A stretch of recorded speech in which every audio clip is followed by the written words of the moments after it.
Bismillahirrahmanirrahim. Assalamualaikum warahmatullahi wabarakatuh.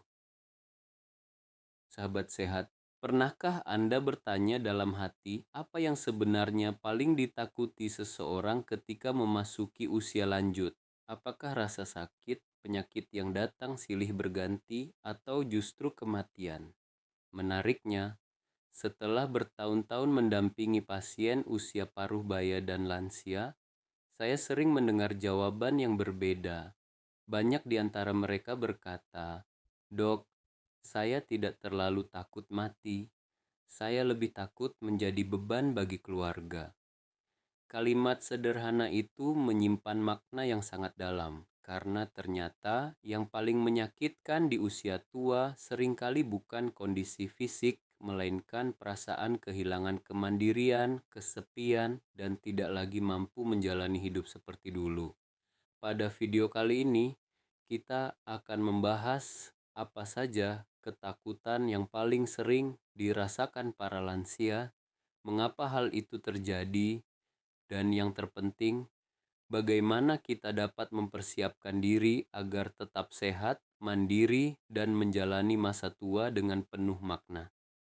Beberapa waktu lalu, saya pernah berbincang dengan seorang pria berusia sekitar 70 tahun. Secara medis, kondisinya cukup stabil. Tekanan darahnya terkontrol, kadar gula darahnya juga baik. Namun saat ditanya apa yang paling mengganggunya, ia menjawab pelan, "Saya takut suatu hari nanti tidak bisa berjalan sendiri, tidak bisa mandi sendiri, dan anak-anak harus meninggalkan pekerjaannya hanya untuk merawat saya." Di kesempatan lain, seorang ibu berusia 68 tahun menyampaikan kekhawatiran yang berbeda. Ia berkata bahwa rumahnya ramai setiap hari, tetapi ia tetap merasa sepi karena jarang memiliki waktu berbincang dari hati ke hati dengan keluarganya. Cerita-cerita seperti ini mengingatkan kita bahwa kesehatan bukan hanya soal tubuh, tetapi juga tentang perasaan dihargai, dicintai, dan tetap memiliki tujuan hidup.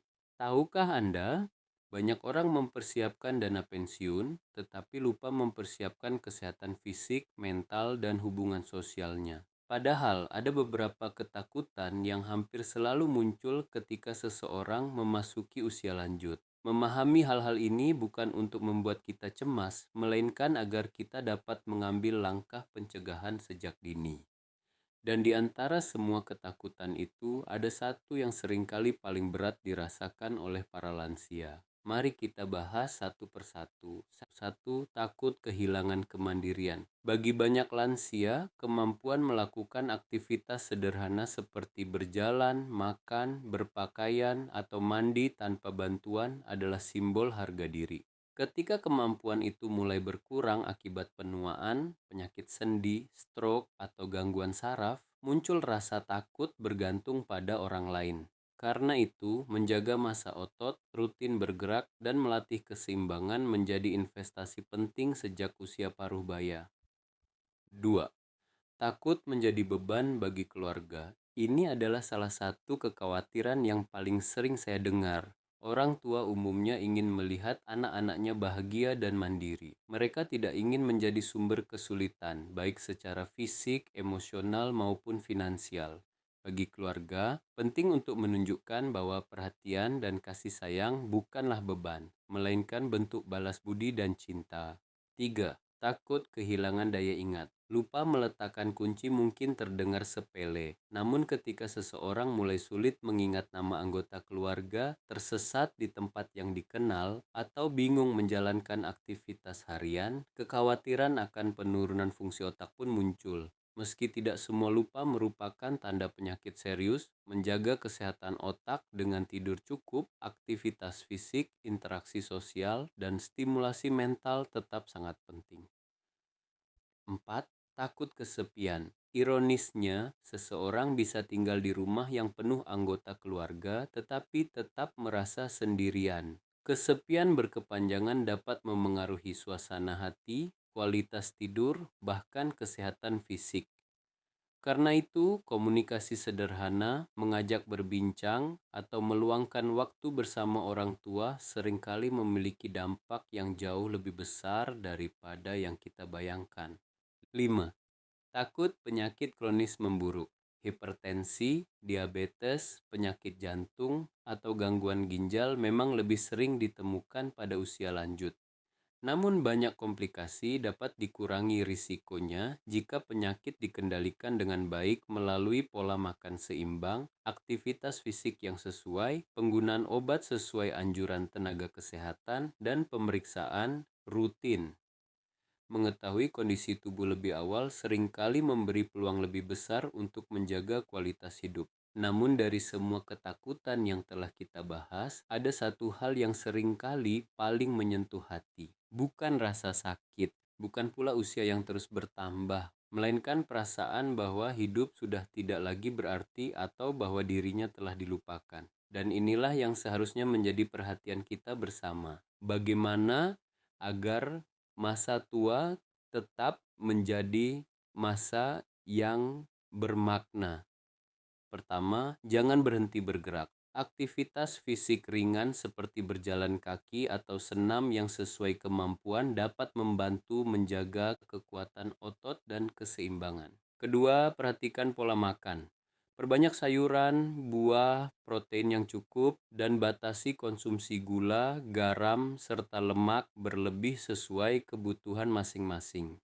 Ketiga, tetap aktif bersosialisasi, berbicara dengan keluarga, bertemu teman, atau mengikuti kegiatan komunitas dapat membantu menjaga kesehatan mental. Keempat, lakukan pemeriksaan kesehatan secara berkala. Jangan menunggu sampai gejala menjadi berat baru mencari pertolongan. Kelima, terus belajar dan menjaga pikiran tetap aktif. Membaca, menulis, menghafal, atau mempelajari keterampilan baru dapat menjadi latihan yang bermanfaat bagi fungsi otak. Yang tidak kalah penting adalah menjaga ketenangan batin. Bagi umat Islam, kesehatan merupakan amanah yang perlu dijaga dengan sebaik-baiknya. Ikhtiar melalui pola hidup sehat dapat berjalan beriringan dengan doa, zikir, dan ibadah. Mengingat Allah, memperbanyak syukur, serta memohon kekuatan dalam menghadapi setiap fase kehidupan dapat memberikan ketenangan yang sulit diukur dengan angka. Selain itu, Islam juga mengajarkan pentingnya berbakti kepada orang tua, menemani mereka berbincang, mendengarkan cerita mereka, atau sekadar menanyakan kabar adalah bentuk kasih sayang yang sangat berharga. Perhatian kecil hari ini bisa menjadi sumber kebahagiaan yang besar bagi mereka. Sahabat sehat, menjadi tua bukanlah sesuatu yang harus ditakuti. Setiap helai rambut yang memutih dan setiap kerutan di wajah adalah bagian dari perjalanan hidup yang penuh pengalaman dan pelajaran. Yang perlu kita usahakan adalah memasuki usia senja dengan tubuh yang tetap dijaga, pikiran yang tetap aktif, hati yang tenang, dan hubungan yang hangat dengan keluarga. Bagi Anda yang masih memiliki orang tua, sempatkanlah untuk lebih sering menyapa, mendengarkan, dan menemani mereka. Kehadiran kita mungkin menjadi obat yang tidak bisa dibeli dengan apapun. Dan bagi Anda yang sedang memasuki usia paruh baya atau lanjut usia, ingatlah bahwa tidak ada kata terlambat untuk mulai hidup lebih sehat. Langkah kecil yang dilakukan secara konsisten hari ini dapat memberikan manfaat besar di masa depan.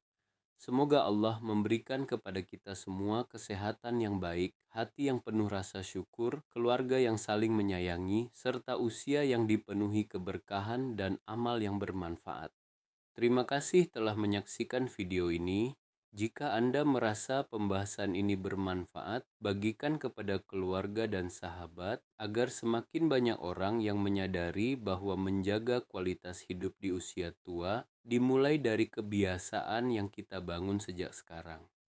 Tuliskan juga di kolom komentar menurut Anda apa yang paling penting untuk dipersiapkan agar masa tua tetap sehat, mandiri, dan penuh makna. Semoga kita semua dapat saling menginspirasi dalam kebaikan. Assalamualaikum warahmatullahi wabarakatuh.